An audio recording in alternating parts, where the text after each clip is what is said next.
લોકસભાની બેઠકના કોંગ્રેસના ઉમેદવારો ફાગવેલ પહોંચ્યા હતા। ફાગવેલ ખાતે ભાથીજી મહારાજના દર્શન કર્યા હતા।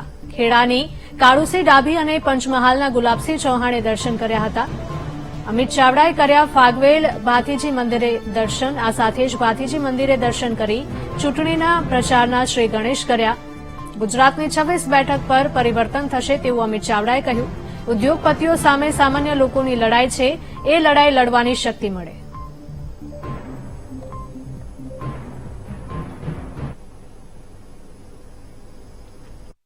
દેશમાં આવનારી જે સરકાર બનશે એ સામાન્ય લોકોની ચિંતા કરવા વાળી, સામાન્ય લોકો માટે કામ કરવા વાળી ને સામાન્ય લોકોમાંથી ચૂંટાઈને જનારા પ્રતિનિધિઓથી બનવા જઈ રહી છે।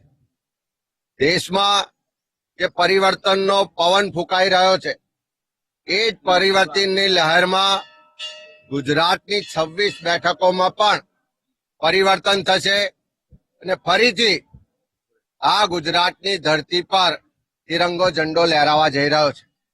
જે રીતે ક્ષત્રિય વીર ભાથીજી મહારાજ ગાયોના રક્ષણ માટે, ધર્મના રક્ષણ માટે, સમાજના રક્ષણ માટે પોતાના પ્રાણોની આહુતિ આપી દીધી અને અંતિમ શ્વાસ સુધી લડ્યા, એ જ રીતે આ ગુજરાતના લોકો માટે, એના હક અધિકાર માટે, એના આત્મસન્માન માટે, એની આવનારી પેઢીઓ માટે કામ કરવાની અમને સૌને શક્તિ મળે।